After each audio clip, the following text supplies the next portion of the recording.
Salut mes petits meeples, j'espère que vous allez bien. Aujourd'hui, je vous propose de découvrir un nouveau type d'escape game, l'escape thriller. Bien plus dark que ce qu'on a l'habitude de jouer quand on pratique l'escape game, plus adulte à ne pas mettre entre toutes les mains. Allez, partons à la découverte de 50 Clues, la trilogie de Léopold.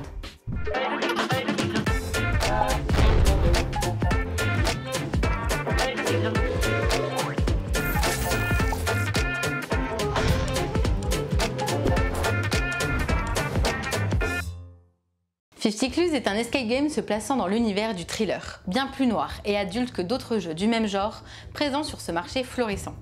Une histoire immersive, pour adultes, contenant des scènes graphiquement violentes dans laquelle vous devrez résoudre des énigmes, avancer et déchiffrer des codes. 50 Clues se décline en 3 boîtes, 3 scénarios d'une même trilogie, la trilogie de Léopold, jouables indépendamment mais qui prendront vraiment tout leur intérêt s'ils sont joués à la suite. Vous incarnerez Marie, une femme enfermée dans un hôpital psychiatrique en proie à des problèmes de mémoire qui va vouloir s'échapper pour sauver son fils d'une terrible menace. C'est un jeu créé et édité par JP Northcutt, porté sur le marché français par BlackRock Games. De 1 à 5 joueurs pour des enquêtes de 90 minutes environ, 50 Clues se destine plutôt à un public adulte dès 16 ans. Pour jouer à 50 Clues, commencez par vous connecter au site internet dédié, soit sur smartphone, soit sur ordinateur. Une fois le scénario choisi, ici on parlera du premier scénario de la trilogie, c'est-à-dire le pendule des morts. On prend le paquet de cartes numérotées et on retourne la première. Les mécaniques de 50 Clues sont très simples et à l'instar d'autres jeux du même genre, vous aurez plusieurs possibilités. A noter que pour appuyer mes explications, je ne vous dévoilerai ici que les 3 premières cartes afin de ne pas vous gâcher l'expérience de jeu. Sur les cartes, vous pourrez apercevoir des numéros, soit dans des cases transparentes discrètes, soit dans des cases noires, soit dans des cases rouges. Les chiffres cachés dans les cases transparentes vous invitent à aller chercher dans le paquet les cartes numérotées en question et les révéler. Celles en noir seront des chiffres à entrer dans l'application afin de suivre ce qu'elle vous indique. Souvent, durant la partie, vous aurez plusieurs choix, plusieurs chiffres que vous pourrez entrer dans l'application. C'est un peu comme un choix de direction.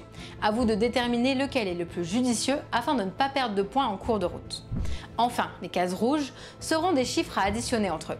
Par exemple, additionner les numéros de 2 objets pour déclencher une action, une réaction, etc. L'application vous invitera ensuite à dévoiler de nouvelles cartes et progresser dans l'histoire. Vous devrez parfois trouver un code qu'il faudra indiquer dans l'application afin d'avancer dans les étapes du scénario.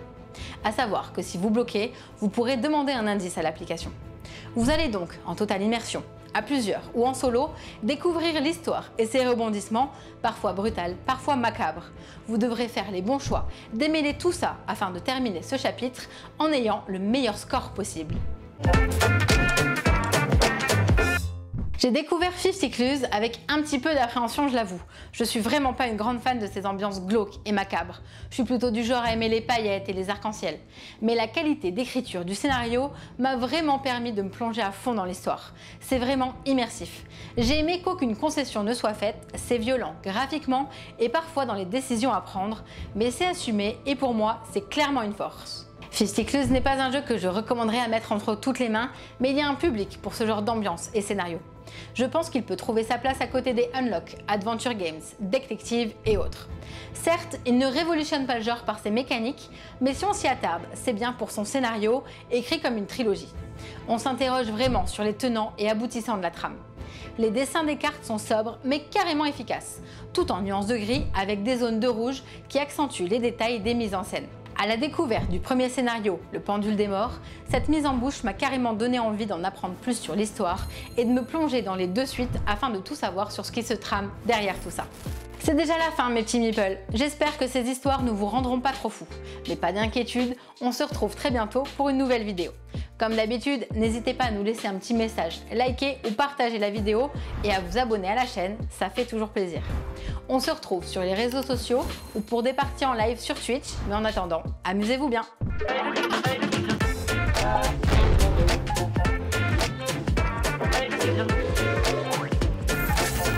Allez, n'hésite pas à nous rejoindre sur YouTube. On va vivre des choses incroyables. Clic, clic, clic, clic, clic.